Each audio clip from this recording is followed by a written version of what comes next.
여러분 안녕하세요. 토요일 아침이라서 오시는 게 쉽지가 않았을 것 같습니다. 여러분들 수고 많으셨습니다. 오늘은 대림절 5번째 아침 예배로 하나님 앞에 드리겠습니다. 하나님께서 오늘 아침에도 여러분 모두에게 은혜 주시기를 바랍니다. 우리 함께 사도신경으로 신앙을 고백하겠습니다. 나는 전능하신 아버지 하나님, 천지의 창조주를 믿습니다. 나는 그의 유일하신 아들, 우리 주 예수 그리스도를 믿습니다.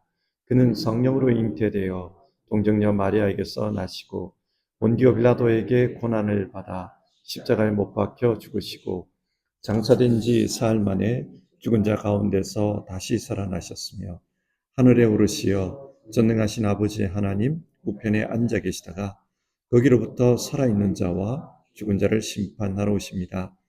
나는 성령을 믿으며 거룩한 공교회와 성도의 교제와 죄를 용서받는 것과 몸의 부활과 영생을 믿습니다. 아멘. 우리 찬송가 179장을 부르겠습니다. 179장입니다. 179장 주 예수의 강림이 가까우니 찬송한 1절과 2절 찬송한 이후에 강호성 장로님께서 나오셔서 기도하시겠습니다.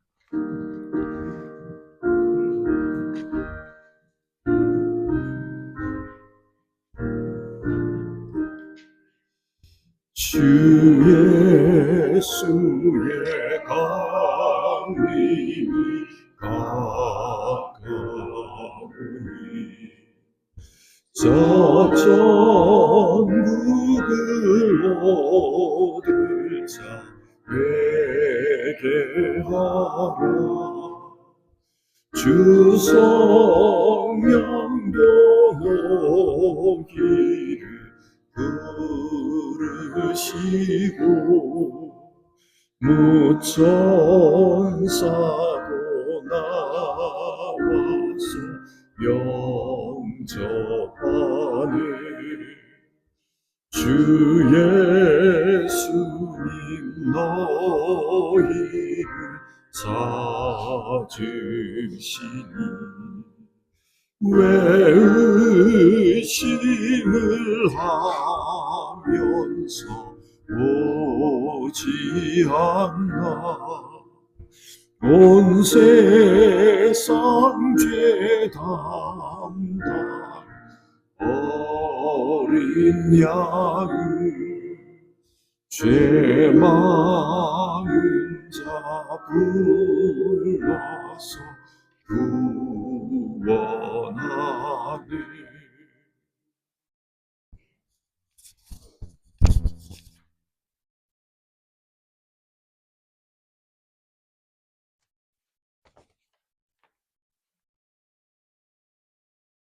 사랑이 많으신 하나님 아버지, 이른 아침 시간에 주의 거룩하신 보좌 앞에 나와서 주님의 이름을 찬양하며 예배할 수 있도록 인도하여 주시니 감사합니다. 어둠 속에 빛을 비추시는 하나님, 이 땅에 오셔서 우리를 구원해 주신 예수 그리스도의 은혜를 묵상하며 구원의 소망으로 맞이하는 이 대림절 기간들이 저희들에게 새로움과 회복의 은혜로 가득 차게 하여 주시기를 원합니다. 2000년 전 유대 땅 베들레헴의 구유 위에 인간 아기의 모습으로 오신 예수님을 묵상하게 하소서. 하나님 되심을 버리고 인간으로 낮아지신 예수님의 모습이 바로 우리가 살아가야 할 모습임을 다시 한번 깨닫게 하소서. 저희가 주님을 기다리는 동안 믿음의 등불을 밝히게 하옵소서. 저희의 삶 속에서 주님의 빛이 드러나며 주위의 어두운 곳을 비추며 살아가도록 저희들을 도와주시옵소서. 저희들이 언제 어느 곳에서든지 주님의 말씀과 사랑 안에서 하나 되며 예수님의 오심을 온전히 준비하게 하소서. 우리의 삶의 모든 순간 속에서 주님의 뜻이 이루어지기를 소망합니다. 이 예배를 통하여서 주님의 깊은 은혜를 경험하며 늘 새롭게 거듭나며 기쁨으로 주님께서 주신 하루하루 일상을 살아가는 저희를 되게 하소서. 이 예배를 통해서 우리 안에 계신 성령님의 임재하심을 경험하게 하소서. 신령과 진정으로 예배할 때 말씀 속에 거하시는 주님을 경험하게 하소서. 하나님을 인격적으로 만남으로 살아있는 예배가 되게 하소서. 예수 그리스도의 이름으로 기도합니다. 아멘.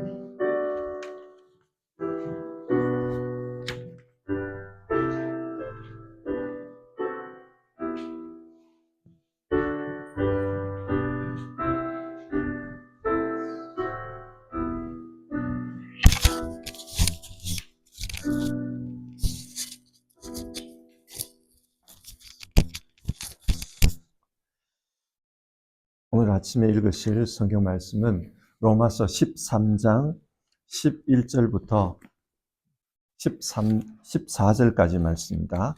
로마서 13장 11절에서 14절입니다. 주어진 성경 말씀을 한 절씩 교독하겠습니다. 로마서 13장 11절부터 14절입니다. 신약 성경 274페이지에 있습니다. 11절입니다. 여러분은 지금이 어느 때인지 압니다. 잠에서 깨어나야 할 때가 벌써 되었습니다. 지금은 우리의 구원이 우리가 처음 믿을 때보다 더 가까워졌습니다. 밤이 깊고 낮이 가까웠습니다.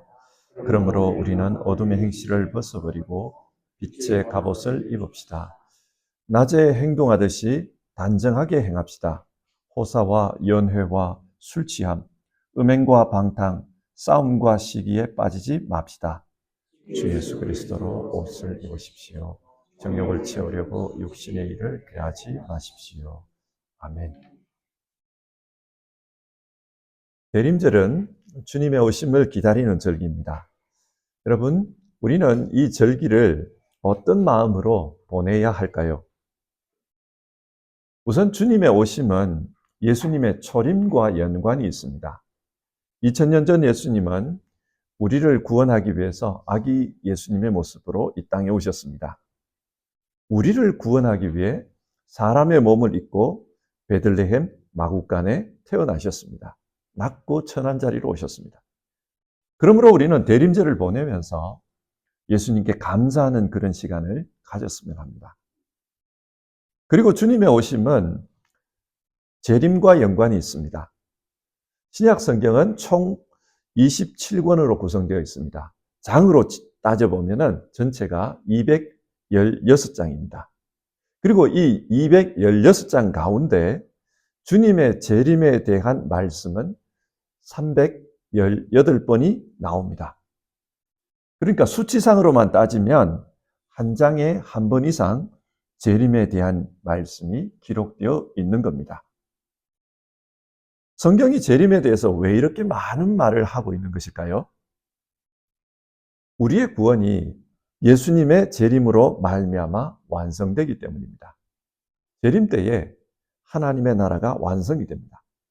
그래서 성경은 비록 이 땅의 삶이 힘들더라도 소망 중에 기다려라. 주님께서 오신다. 그것을 말하기 위해서 재림에 대해서 자꾸 말하고 있는 겁니다. 그러므로 대림절은 소망의 절기입니다. 주님이 오시면 이 땅의 모든 어려움이 끝난다. 그것을 소망하는 절기입니다. 자, 여기서 다시 한번 질문해 봅시다.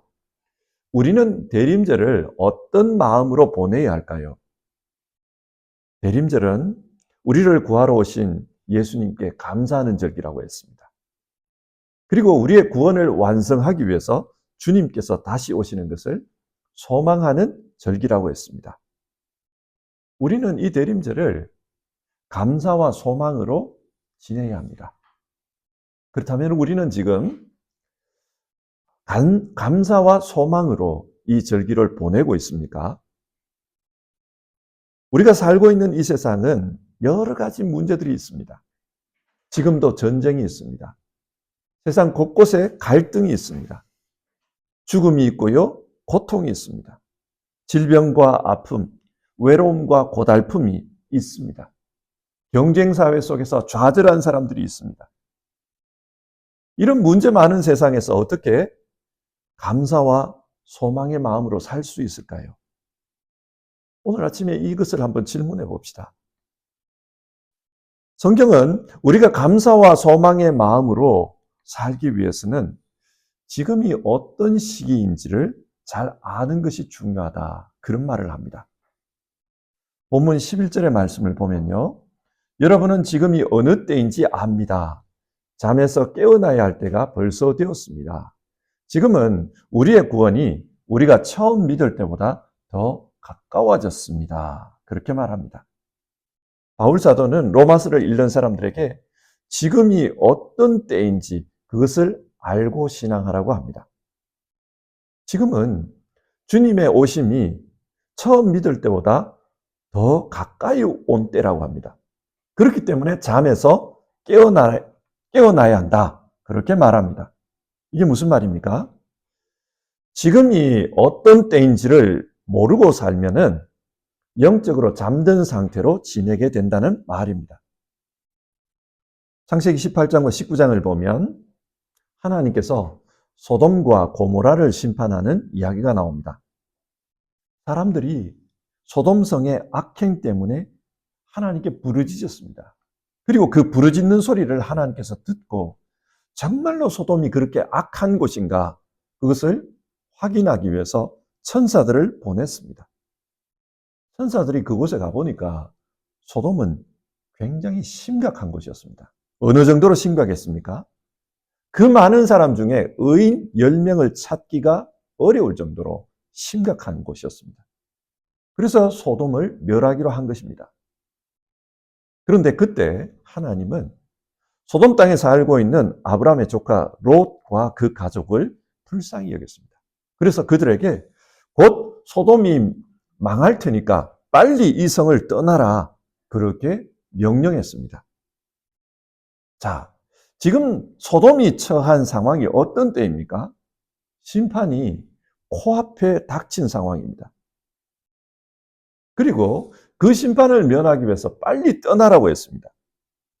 롯은 자기 가족들과 또 딸들과 결혼하기로 되어 있는 사위에게 이 말을 전했습니다. 빨리 떠나야 된다. 그러나 믿지를 않았어요. 그 사위들은 믿지를 않았습니다. 왜 믿지를 않았습니까? 당시 소돔은 경제적으로 번성한 곳이었습니다. 이런 소돔이 멸망한다고 말도 되지 않는 소리를 하지 마라. 사람들은 이 롯의 말을 무시했습니다. 그들은 세상의 관점으로 소돔을 바라본 겁니다. 절대로 망할 리가 없었습니다.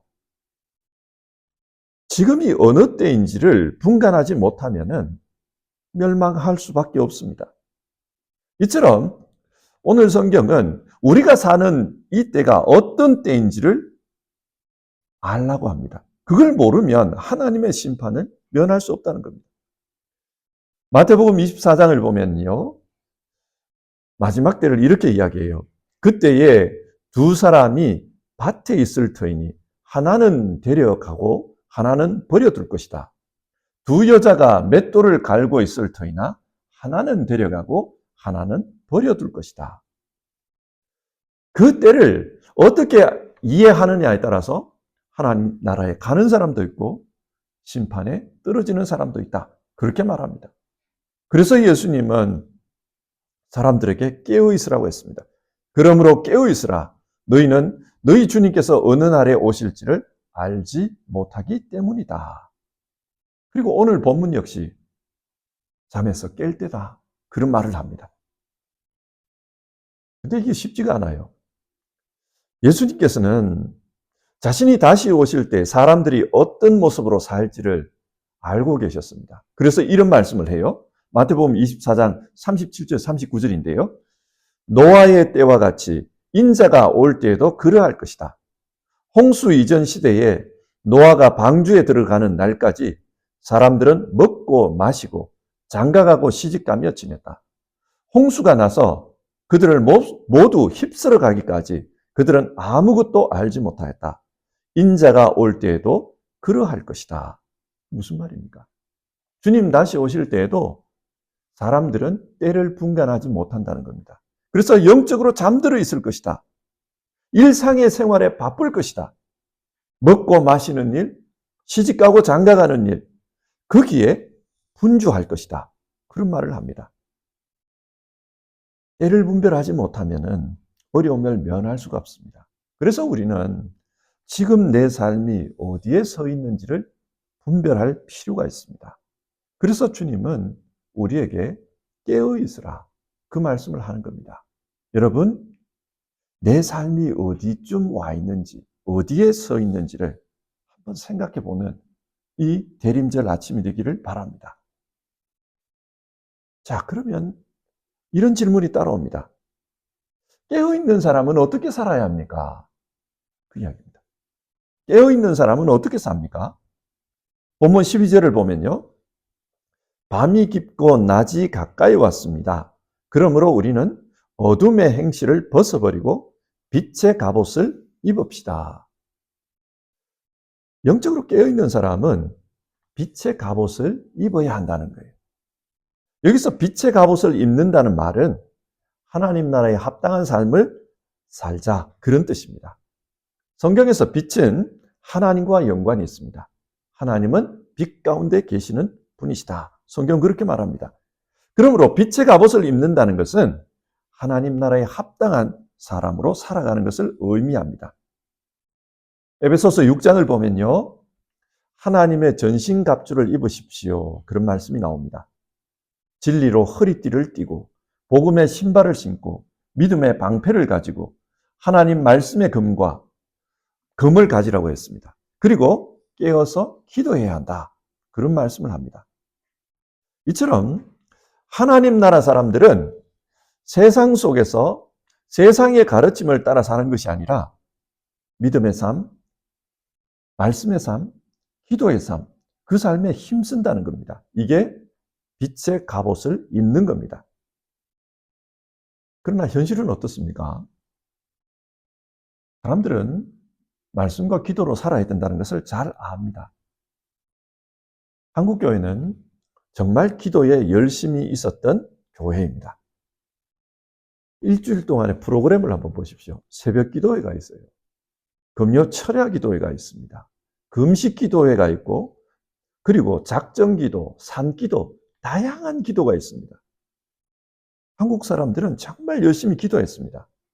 그런데 현재 한국 교회에도 이런 기도는 다 사라졌습니다. 왜 사라졌을까요? 기도회를 해도 사람들이 오지를 않습니다. 오지를 않기 때문에 사라진 겁니다. 왜 오지를 못합니까? 밤늦게까지 일하는 게 일상이 되었어요. 혹은 밤늦게까지 노는 게 일상이 되었어요. 너무 늦게 자기 때문에 새벽에 일어날 수가 없습니다. 그러니까 새벽 기도를 할 수 없는 거죠. 금요일은 어떻습니까? 혹자는 금요일을 불금이라고 합니다. 불타는 금요일. 예, 노는 날입니다. 아니면은 요즘은 토요일이 이제 노는 날이 되었으니까 금요일에 출발해서 금요일 저녁, 토요일, 일요일 저녁까지 여행을 갑니다. 그러니까 올 수가 없는 거예요. 기도할 시간이 없는 겁니다. 독일에 사는 우리 역시 마찬가지입니다. 기도회를 해도 기도회로 모이지를 않습니다. 오지를 않습니다. 그런데 그렇게 시간이 없다 그러면서도 어떤 정치적 이슈가 생기면은 여러분 여의도를 보십시오. 광화문을 보십시오. 수많은 사람들이 몰려듭니다. 시간이 없는 게 아니에요. 어떤 문화적 이슈가 있습니다. 유명한 가수의 콘서트가 있습니다. 거기는 표를 구할 수가 없어요. 시간이 없는 게 아닙니다. 무슨 말입니까? 마음이 없는 겁니다. 왜 마음이 없을까요? 세상의 옷을 입고 사는 겁니다. 세상의 옷을 입고 보면은 지금 이 시대는 위기의 때가 아닙니다. 좋은 때입니다. 그리고 즐겨야 할 때입니다. 이런 사람들을 향해서 오늘 성경은 지금 때를 분별하라. 지금은 자다가 깰 때이다. 세상의 옷을 벗고 빛의 갑옷을 입어야 될 때이다. 그런 말을 하고 있습니다. 자, 그러면 이 빛의 갑옷을 입은 사람들은 구체적으로 어떻게 살아갑니까? 13절을 보면요. 낮에 행동하듯이 단정하게 행합시다. 호삭한 연회와 술 취함, 음행과 방탕, 싸움과 시기에 빠지지 맙시다. 이것은 2000년 전에 바울이 로마에 있는 사람들에게 쓴 편지입니다. 당시 로마 사람들의 모습이 그랬다는 거예요. 호삭한 연회, 늘 파티가 있어요. 술 취함, 음행과 방탕, 싸움과 시기. 이게 그 당시 로마의 모습이었습니다. 근데 2000년이 지난 지금을 봐도 별로 바뀐 건 없는 것 같아요. 당시 로마라는 국가는 스스로를 문명국가라고 생각했습니다. 실제로 그래요. 로마의 그 유적들을 보면 지금도 짓기 어려운 그런 건축물들이 많습니다. 콜로세움. 지금도 짓기가 어려워요. 그런데 2000년 전에 그 대단한 건물을 지은 겁니다. 그리고 지금 봐도 대단해 보이는 법과 사회제도, 국가 조직들을 갖추고 있었습니다. 대단한 문명국가입니다. 그런데 여러분, 이 문명이라는 말을 잘 한번 생각해 보십시오. 한국말로 문명. 문은 문화를 가리킵니다. 명, 밝을 명, 밝다는 뜻입니다. 문명이라는 말은 자기의 문화가 이 세상의 빛이다. 스스로 그렇게 생각하는 겁니다. 우리의 문화가 이 세상을 밝히는 빛과 같은 것이다. 로마는 그렇게 생각했어요. 로마는 자신들의 문화가 어두운 세상을 밝히는, 미개한 세상을 밝히는 그런 문명이라고 생각했습니다. 그렇기 때문에 당시 로마에 살던 사람들은 로마의 방식으로 사는 것에 자부심이 있었습니다. 우리는 빛 가운데 사는 사람들이다. 문명이다. 그렇게 생각했어요. 그러다 보니까 당시 로마에 살던 교인들 중에도 이 로마 방식으로 사는 거에 있어서 거리낌이 없었습니다. 방탕하게 살고 있었지만은 우리는 빛 가운데 산다. 그렇게 생각하고 있었던 거예요. 그래서 바울이 13절에서 그런 말을 하는 겁니다. 호삭한 연회와 술 취함, 음행과 방탕, 싸움과 시기로 사는 것. 이거에 대해서 꾸짖는 겁니다. 이렇게 살지 말라는 거예요. 하지만 사람들은 이것이 빛 가운데 사는 삶이다. 문화적으로 밝은 거다. 그렇게 생각했어요. 이런 생각을 하면은 이렇게 살아도 전혀 죄책감이 없습니다. 오늘날도 마찬가지예요. 한국 교회는 전통적으로 교회 다니는 사람들에게 술과 담배를 금했습니다. 술을 금한 이유는 한국 사람들의 그 특징과 연관이 있어요. 한국 사람들은 풍류를 아는 사람, 그러면 술을 잘 마시는 사람이라고 생각했어요. 그래서 술 잘 마시는 걸 자랑으로 삼았습니다. 그러다 보니까 선교사들이 처음 들어왔을 때 한국 사람들은 술을 먹기 시작하면 말술을 마시는 거예요. 한두 잔이 아니고 말술을 마시니까 그걸 먹고 고주망태가 돼가지고 사고를 치는 거예요. 그래서 교회 다니는 사람들이 나가 싸우고 이런 걸 본 겁니다. 그래서 선교사님들이 술 먹지 말라고 한 거예요. 그리고 이게 또 나중에는 그 일제시대가 되면은 국채보상운동하고 연관이 있어요.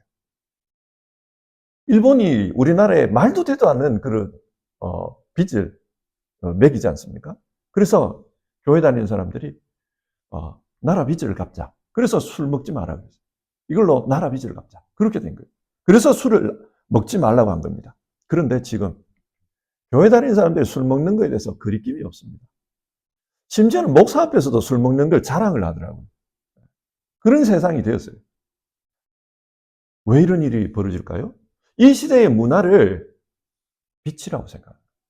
이렇게 사는 것을 빛으로 생각하는 겁니다. 그러니까 우리는 문제가 없다.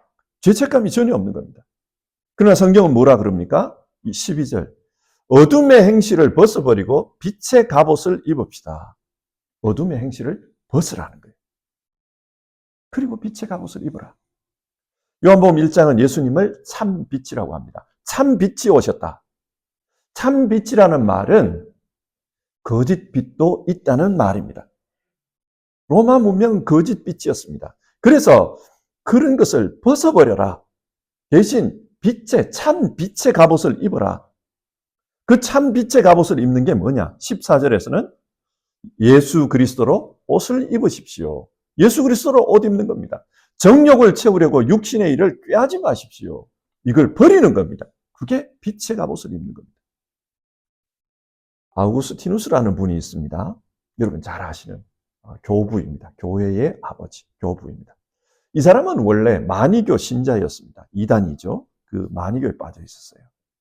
그리고 방탕하게 살았습니다. 10대 중반부터 굉장히 방탕하게 살면서 이미 그 10대 중반에 미혼 부가 되었어요.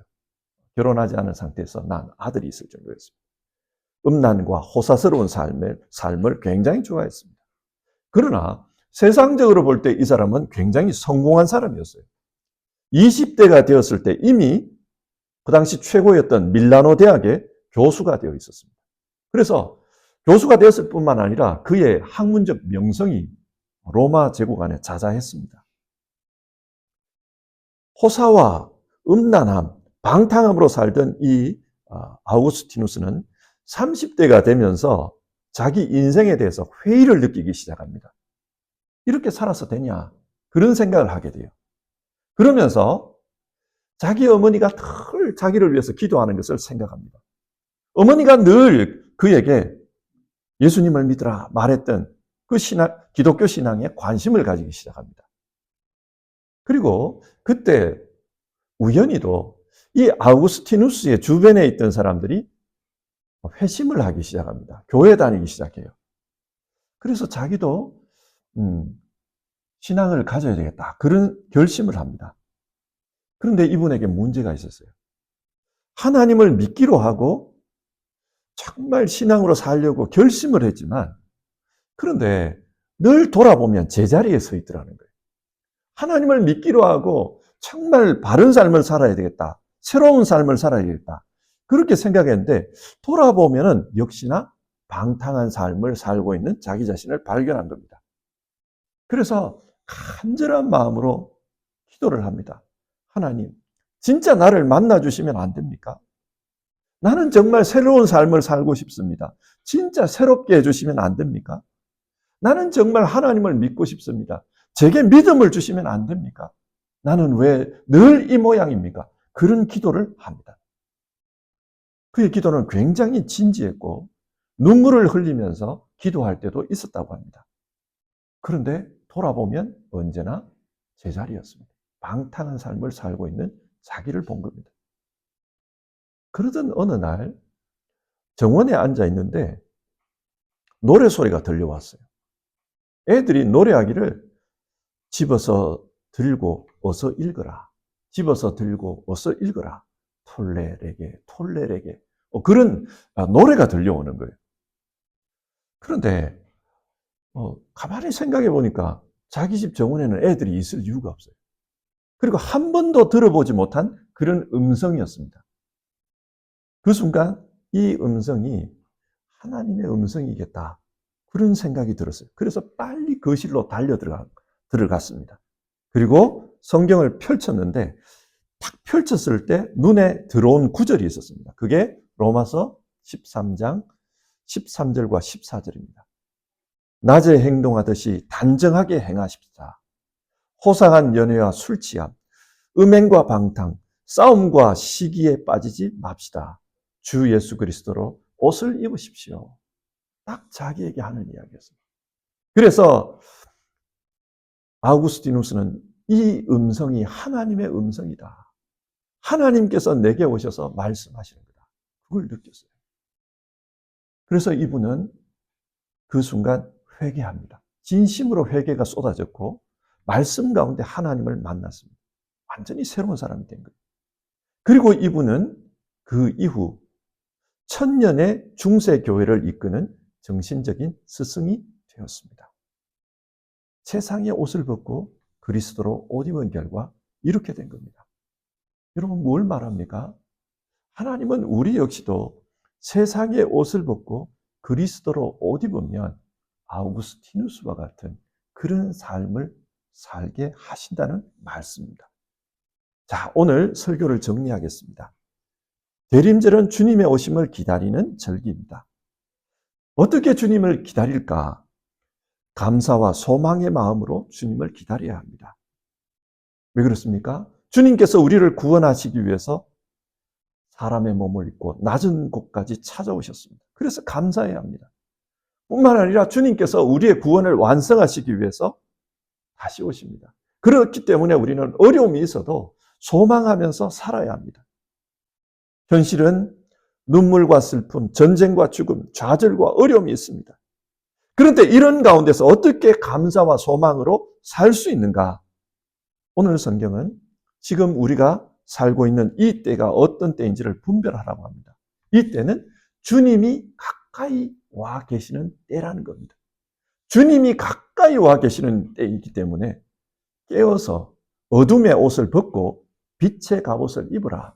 우리에게 그것을 말씀합니다. 성도 여러분, 우리가 서 있는 곳을 깨달아야 합니다. 사람은 누구나 주님 앞에 서야 합니다. 죽음이 순간적으로 다가올 것입니다. 우리의 눈앞에 이 때가 와 있다. 그렇게 생각하면서 살라는 겁니다.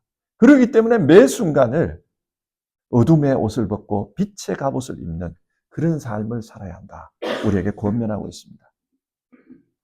하나님은 죄지은 아담에게 가죽옷을 만들어서 입혀주셨습니다. 수치스러움을 가려준 거죠. 그리고 때가 되었을 때 진짜 그 옷이 온 거예요. 그 옷은 예수 그리스도의 옷입니다. 주님이 오셔서 우리의 죄를 가려주셨을 뿐만 아니라 우리를 하나님의 자녀, 예수님을 닮은 하나님의 자녀로 그렇게 옷 입혀주셨습니다. 그래서 우리는 믿음 가운데 살아가면서 예수 그리스도의 모습으로 살기를 힘써야 된다. 성경은 우리에게 그것을 말씀하는 겁니다. 우리가 믿음으로 살아가면은 이 땅에서는 어떨지 모르겠어요. 그러나 하나님 보실 때는 우리 모두는 아우구스티누스입니다. 하나님 교회의 거룩한 사람, 성인, 하나님 교회의 교부, 교회의 아버지 혹은 어머니, 하나님께서 우리를 그렇게 여겨주십니다. 그러므로 여러분, 우리 모두 예수 그리스도로 옷 입읍시다. 우리가 사는 이 세상은 신앙하기 진짜 힘든 세상입니다. 유혹이 너무 많습니다. 그리고 세상의 힘이 너무 강해가지고요. 그리고 세상적으로 사는 것을 지극히 당연하게 생각하도록 만드는 그런 세상입니다. 신앙의 감각을 잃어버립니다. 기도하지 않아도 아무렇지도 않습니다. 성경대로 살지 않아도 어떤 죄책감도 느껴지지 않는 그런 세상이 되었습니다. 이런 세상 속에서 예수 그리스도로 옷 입고 살아라. 오늘 성경은 우리에게 그걸 말합니다. 대림절 우리가 이 시기를 보내면서 우리가 어디에 서 있는지를 보고 우리가 어둠의 옷을 벗고 예수 그리스도로 옷 입기를 바랍니다. 그럴 때 우리 삶에 예수님으로 말미암아 감사와 소망이 넘칠 것입니다. 우리 같이 찬송하겠습니다. 찬송가 531장입니다. 531장, 옛날 찬송가는 321장입니다. 자비한 주께서 부르시네. 우리 1절과 3절 부르고요. 같이 기도하겠습니다.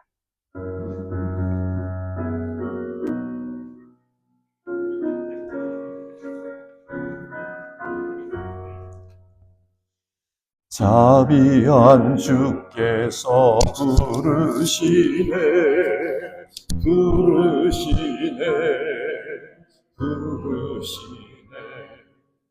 사랑의 빛을 왜 안 받고 점점 더 멀리 가나.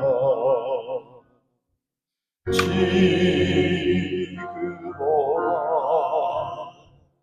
지금 오라. 자비한 주께로 지금 곧 나오. 3절입니다. 주께서 지금도 기다리네, 기다리네, 기다리네. 죄짐을 가지고 나아오라.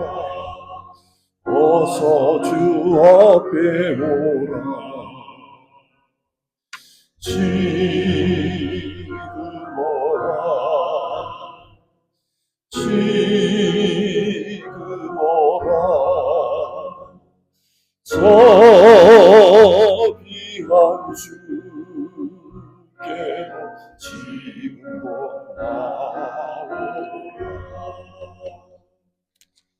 우리 같이 기도하겠습니다.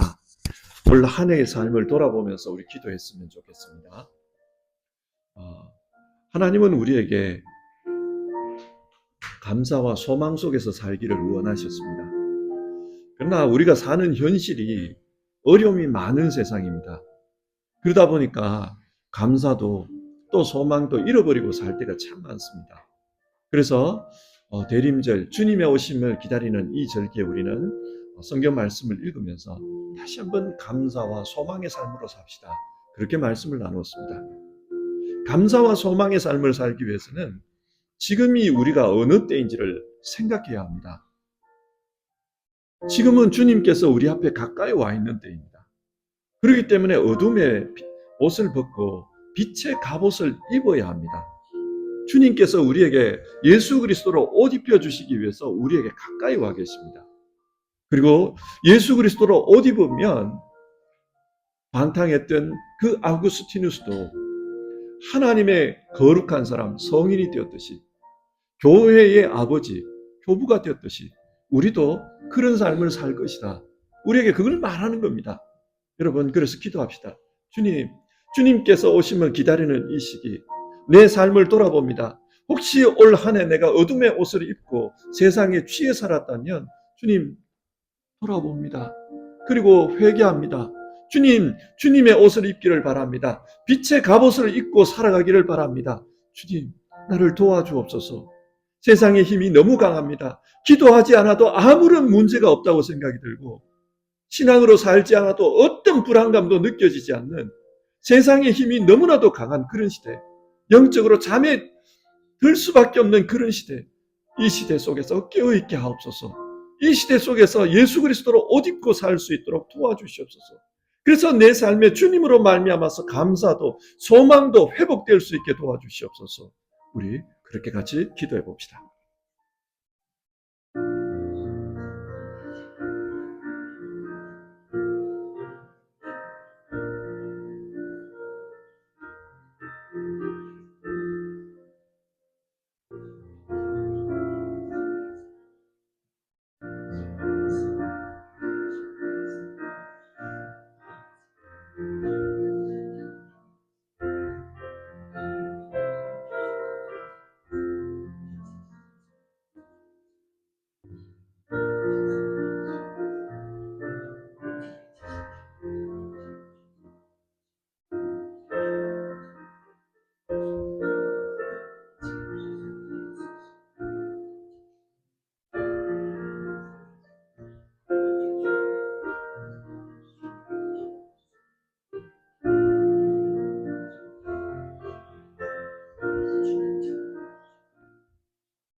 하나님, 2024년 올 한 해도 하나님 우리와 함께 하여 주셨고 우리를 도와주셨고 우리를 보호해 주셨습니다. 한 해 동안 우리가 게을렀을 때도 있고 또 영적으로 잠든 사람들처럼 살 때도 있었습니다만 하나님께서 참아주셨고 기다려주셨습니다. 그리고 이 대림절 기간 한 해의 마지막을 보내면서 올 한 해를 돌아보고 주님 앞에 기도합니다. 주님, 예수 그리스도로 옷 입는 우리 되게 하옵소서. 우리 시대가 참으로 세상의 힘이 강력한 그런 시대입니다. 그래서 믿음으로 살지 않아도 아무런 일도 없다. 기도하지 않아도 아무런 일도 없다. 너무나도 강력하게 우리에게 그것을 말합니다. 그래서 사람들이 기도하지 않고 믿음으로 살지 않는 것을 아무런 마음의 거리낌 없이 그렇게 살아가는 이런 세상이 되었습니다. 우리 그리스도인들 역시 마찬가지입니다. 하나님 아버지, 이런 시대에, 이 마지막 때에 하나님 정말 예수 그리스도로 옷 입는 우리 될 수 있도록 도와주시옵소서. 올 한 해의 삶을 돌아보며 마무리를 하고 정리하고 예수 그리스도로 옷 입는 것으로 말미암아 올 한 해를 마칠 수 있도록 주님 도와주시옵소서. 우리 성도님들 정말로 예수님으로 옷 입고 믿음의 삶으로 살아갈 때 주님께서 우리를 빛 가운데로 인도하실 줄 믿습니다. 아우구스티누스를 불러서 그 방탕한 삶을 청산하고 정말 거룩한 삶으로 이끄셨던 것처럼, 그리고 그의 이름이 정말 1000년이 지난 1500년이 지난 지금도 교회 속에서 기억되도록 하신 것처럼 우리 역시 하나님 나라에서도 그렇게 기억되는 사람으로 만들어 가실 줄 믿습니다. 하나님 아버지, 우리 성도님들 예수 그리스도로 옷 입고 이 세상의 삶을 살아가게 하여 주시옵소서. 하나님, 우리 성도님들 정말 예수님이 땅에 오시는 것 생각하면서 감사의 마음을 가지고 살게 하옵소서. 그리고 어려움이 있어도 소망 가운데 살게 하옵소서. 믿음으로 이 모든 것들을 이겨내는 우리 성도님들 다 될 수 있도록 도와주시옵소서. 오늘 하루도 주님 앞에 예배하면서 주님, 나는 예수님으로 옷 입은 사람입니다. 그렇게 살겠습니다. 마음으로 결단하고 하루를 시작하는 모든 분들 위해 주 예수님의 역사가 함께하여 주시옵소서. 우리 주님 예수님의 이름으로 기도드립니다. 아멘. 주기도문 하겠습니다. 하늘에 계신 우리 아버지, 아버지의 이름을 거룩하게 하시며 아버지의 나라가 오게 하시며 아버지의 뜻이 하늘에서와 같이 땅에서도 이루어지게 하소서. 오늘 우리에게 일용할 양식을 주시고 우리가 우리에게 잘못한 사람을 용서하여 준 것 같이 우리 죄를 용서하여 주시고 우리를 시험에 빠지지 않게 하시고 악에서 구하소서. 나라와 권능과 영광이 영원히 아버지의 것입니다. 아멘.